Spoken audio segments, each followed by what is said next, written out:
Doors been kicked in, witnesses being threatened, but there's been a lot of talk about the male sex workers that been hired. Then they called a Punisher, yeah. Let's get into the interview. He's live here with me right now. How did the first time Puff and Cassie get in contact with you? Yo, they called up like they was just doing hiring a regular party. Cassie hit me directly, said her name was Janet, and said it was her birthday. So her husband said she could hire a dancer. So like they was just doing hiring a regular party. Cassie hit me directly, said her name was Janet, and said it was her birthday. So her husband said she could hire a dancer. So I just booked it like a regular party. At the time, it was like $200. I gave her a quote. She said she was going to be there with some friends. They gave me an address and the time to show up. And I'm thinking I'm showing up to do a party, just a regular little striptease for a birthday girl. But like, that's a great answer. How do they find you? Like, is it ads, internet? Like, how do they even track somebody like you down? Oh yeah, yo, all my marketing and stuff in my business is like SEO, so Google searches. So if you go online in the New York City area and you put in male strippers for hire or whatever, my website's gonna come up.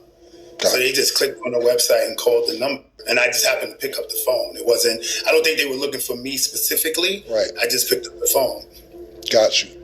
Let's say the first time, where did these events usually happen at? Puff's house, Cassie's house, hotel? Like, where did these events happen at?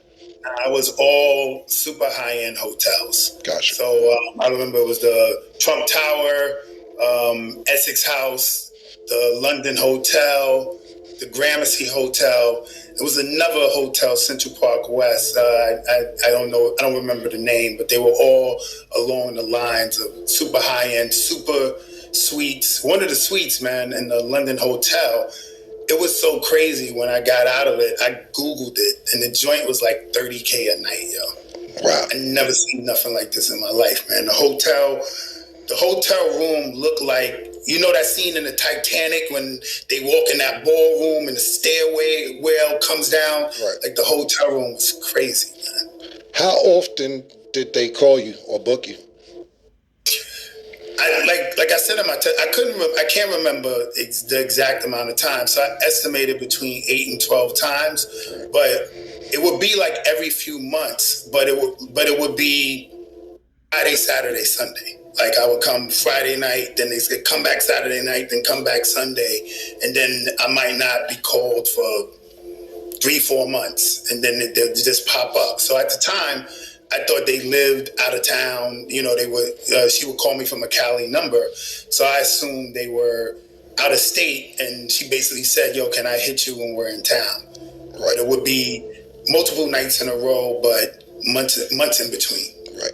And if some of these questions that I asked you may seem repeated because you've been asked these same questions, I just want, we have a different audience from with the interviews you've done, and some people may not know in the trial or what's happening. So some of these questions, I don't want to seem like it's redundant if you answer them 100 times this week. So I was reading that in the beginning, you didn't even know what was going on, or that it was even Puff was participating. Could you explain your first time going to one of these events? Your first time going to one of these events? Yeah, so I really believed they were a married couple. Like when I got there, I didn't recognize Cassie. Right. Like I saw her face, she looked familiar, but honestly, when I saw her, I thought she was Megan Good. Right. Like if I was gonna pin her, I was like, yo, I think this is Megan Good. But then when I looked on the Google, Megan Good much thicker. So I couldn't really figure it out. So, and then when she said her husband, Puff walks out to finally, do his voyeur thing and see what's going on. So hold on real quick. It didn't start with Puff in the room. Nah, it never started with him in the room. Okay. It would only be me and her, and she said at some point her husband's gonna walk in, and I'm not supposed to acknowledge him, look at him, act like he's not even in the room. Right. So we'll be like on the couch, let's say on one end of the room, and then like on the far end of the room, it'll be like a table with a chair. and eventually he'll come in the room and like sit in the area across the room, like watching, and supposed to act like he's not there. How often? Pardon me, not how often. How long did it take until you realized that it was Diddy? Bro, like I want to say like over a year. Get the fuck out of here. A whole year? Why? So let me. How long? Okay, let's. I want to stick to that for a second. But how long did you know till it was Cassie? So the minute I found out it was Diddy, that's when I knew it was Cassie. So it took a year for you to find out for Cassie as well?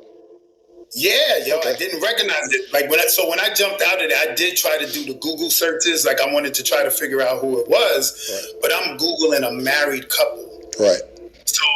So every result I'm getting is not leading me to the right places because they're not married. Got you. You know, so then, and I never found out with a visual cue. It was a hotel, the ex's house, and I would get there, let's say 2 a.m, and sometimes nothing would pop off for hours. So in this case, they threw me in like an extra room in the suite, and just to kill time, I happened to cut on the TV, and the TV had a welcome message. So the TV said, yo, ex's house would like to welcome Mr. Sean Combs. And I'm like, yo, this is crazy. Like, I had no idea, man. So that's how you found out that it was Cassie and Diddy by just cutting on the TV and seeing the introduction on the television. Wow. Cutting on the TV. Wow. I seen also in the transcripts that you would say that it was just a sex scene in the beginning. Nothing, no intercourse. How long until you had actual intercourse? What was happening in the first few sessions when it wasn't any intercourse? Nah, it was only the first session where it wasn't intercourse. Okay, so 10 times, one time it was only not intercourse the first time. The first time. And it was offered, yo. But I was so bugged out. Like this wasn't my hustle, right? So I'm really in there thinking this is a married couple and they want to do some voyeur sexy scene. So we did the like set up on the couches, the baby all rubbed down or whatever. And then at some point, Puff jumped up. I didn't know it was him. He left the room. She left the room to talk to him. And she came back like, yo, that was perfect. We happy. We good. And then she said to me, yo, do you want to finish? Meaning, you know, I guess, do I want to bust a nut out? You know what I'm saying? And my first example, you know, I'm trying to be professional. Like, I'm like, nah, I'm good. Like, if y'all good, I'm good. This ain't about me. And I just left, you know. But she did say, all right, well, when we get back in town, we want to hit you again. Is it okay? I'm like, yeah, I just got 2 rubbed down like a super bad chick. So I'm not, of course I'm down if you want to hit me back. But it was offered to me the first time, and I actually turned it down, yo. Trying to be on some professional.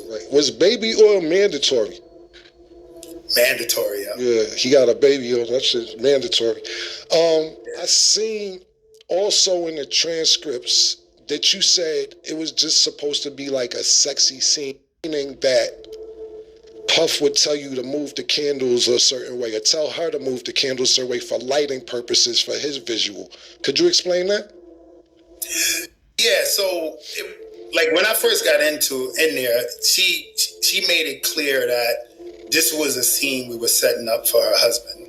Okay. So, you know, it was like couches, all the furniture in the suite was covered in sheets.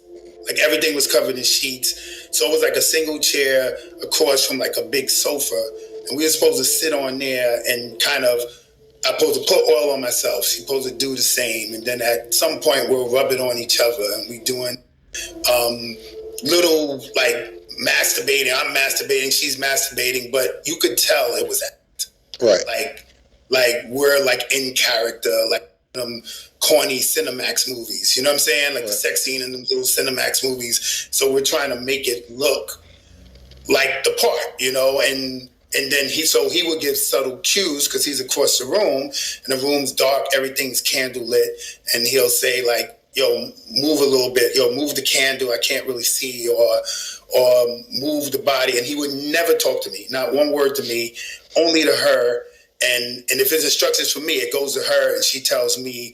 So it was like a real scripted kind of routine, and it really went like that every single time. So he was basically orchestrating a sex scene without directly talking to you, but telling her certain things. Morgen. Exactly. Wow. Crazy. I seen also in the transcript, or I actually heard you talk about this, that Puff will have the Muslim mask on and be naked from the neck down. What was that like? Pause. Bro, that was like the weirdest shit ever. Right. You know what I'm saying? Like, yeah. It's already weird knowing like a dude's coming in the room, you know? But, you know, I'm messing with the chick, and mind you, I'm seeing all this peripheral. Right. So it's extra crazy because it's not straight on. So it's at the corner of my eye. I'm like, yo, this dude got on like a veil, and he's half the time he's beating off and he's walking side to side. So it was definitely a difficult space to try to be in. But I ain't gonna front, bro. At the time, I'm greedy. I want this bread. You know what I'm saying? I'm looking at the scenario, and I'm trying to make it work. But it was tough, man. It was tough. It was just a veil. Somebody told me he had a Yankee fitted over the veil. Everything was just covering the face. Super duper pause and naked from the neck down every single time. Every single time, man. So that's a little construed, right? It was a veil, just period. Like the ones the Muslim women wear, so you don't see anything but the eyes. But I think at some point after like the year and change, and it was a while, he wore the veil for a minute. Right. I think they might have figured out. I saw the TV, and at some point he just changed to a Yankee fitted. So at some point he dropped the veil, and I guess he knew. Maybe he saw the TV on. You know what I'm saying? Right. Like I probably left it, and I guess he figured out I only figured it out. So he stopped wearing a veil, and he was just like rocker fitted. Right. I also seen that you say when you and her were doing what you guys were doing, he would be pacing back and forth with a bottle of Astroglide. Yeah, man. Every time, you know, it was obviously something he was into in terms of visually watching this. You know? So what was being done with the Astroglide, though? Paul. I guess he's using it as lubricant to beat off. You know what I'm saying? That was, you know, he's pleasuring himself during the action. So I'm obviously he's using that for lube. Do you consider Puff a cuckold? Yeah, I mean the whole time. That's what I thought it was. Right. Yeah, I thought it was. It's because you keep using the word voyeur. This is cuckold activity. Yeah, without a doubt. Yeah, we're gonna step it up to cuckold. Yeah. So I'm saying voyeur because that's what she said to me. Right. Like when I came back. You know why? Because they down. You know why? Because voyeur don't seem as bad as cuckold. So they down. Low battery. Nah, you was an official cuckold, nigga. Because voyeur can mean you watching anybody, not your girl. Cuckold is when your girl is in play. You know what I'm saying? So yeah, he's sound cuckoldish, man. Did Puff ever participate? Nah, man. Nah, he stayed across the room. Like I said in my testimony, the closest he got to actual action, like it was low battery. Almost every session happened in the living room, but it was one specific one where we got moved to the bedroom, me and her. So in the bedroom, he's in a closer proximity because he's walking around the bed. And at some point, like almost at like the strip club, he took like a stack of hundreds and just threw it on the bed while we was while me and her was having sex, and we both was like what's going on? And he just was like, nah, I'm enjoying this shit. And low battery. He was doing. All right.